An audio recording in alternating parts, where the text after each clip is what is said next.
Killer is Dead's hero Mondo is emblematic of the game itself. On the surface, Mondo carries a certain level of cool. He's a lanky, clean-cut guy dressed in a suit and tie. His cybernetic left arm can transform into a variety of guns, and he's never without his gleaming katana. Yet Mondo's voice doesn't quite match his look. Okay, cat burglar. The same is true of every character in Killer is Dead. When it's nothing but action, the game keeps you entertained, but there's hardly anything worthwhile surrounding the violence. Conversations are awkward, long, and confusing. Events happen randomly with little justification. With better writing and more focus, Killer is Dead could have been one of Grasshopper's best, but the game obscures its strongest points. As you might expect from someone always carrying a sword, Mondo is an assassin. Across the game's 12 episodes, you're tasked with executing an array of bizarre targets, including a warrior that can summon a tiger from his tattoo and a possessed locomotive. The game's pervasive sense of weirdness works in its favor since you never know what to expect. When you first meet Vivian, Mondo's manager, she looks fairly normal outside of her revealing outfit. However, on more than one occasion, she appears on a motorcycle with 16 extra arms to provide support fire. It's never explained how or why Vivian got the extra arms, but it hardly matters. Watching her shred enemies with bullets as you play is unexpected, comical, and fun. If only all the absurdity worked this well. The cutscenes that open, conclude, and interrupt the game's 12 episodes are definitely strange, but you're never given enough information to make sense of it all. The plot involves the moon, a blue unicorn, a guy named David who dresses in what looks like a gold S&M outfit, and something about a pervasive darkness. It's so all over the place that none of it connects. Dialogue only exacerbates the problem. Characters talk like they're in a bad high school play, coming across as unnatural and awkward. Everyone speaks too slowly, and it feels like they're forcing every line. Don't be surprised if you're eventually tempted to skip cutscenes entirely. Who did you see on the moon? A scary man.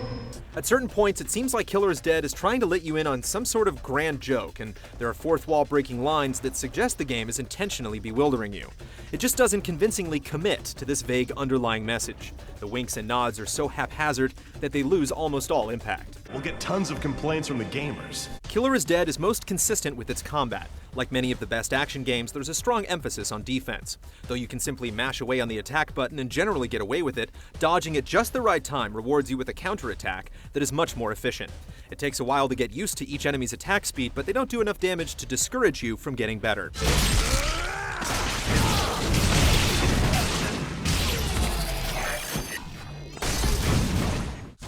Guarding is still a safer option. Whereas dodging actually requires you to move away from the direction of the attack, guarding simply throws up your sword to block.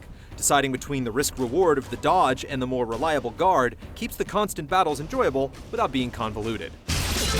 Dodging and guarding play factor into one of Killer is Dead's most gratifying aspects, its combo system. Chaining attacks increases your combo level. At level 4, you can deliver special killing blows, and each offers a unique reward. One provides gems which increase your health, another gives moon crystals used for upgrades, the third restores your health, and the last supplies roses that increase how long you can use sub-weapons. This encourages you to perform well since repeatedly building combos is one of the fastest ways to make Mondo stronger. Having such a practical reason to master mechanics makes fights more meaningful than they otherwise would be. It also feels appropriate that the killing blows are some of the most violent actions in the game.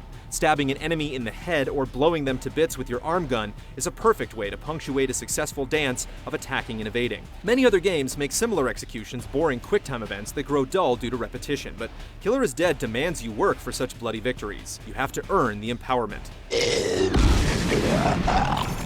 Almost everything about the combat is distinctively stylish. When you successfully dodge at the right moment, the screen fades to a deep red, and every enemy is frozen. Mondo gets a few seconds of rapid slashing, and a distorted white silhouette emphasizes the final swing. It never gets old. You also pick up new techniques, such as one that launches enemies into the air, and a spin attack that works well against groups. The upgrades are certainly useful, but it's strange having to unlock things like a launcher and a spin attack when they're standard in other action games. Less conventional upgrades would have made Killer is Dead stand out just a bit more. Thank you for coming. Please make yourself at home.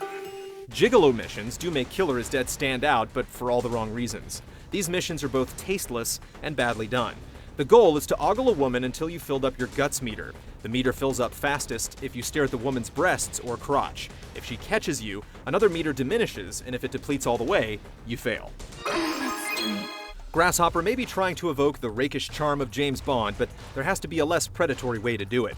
The game treats sex in the least elegant way possible.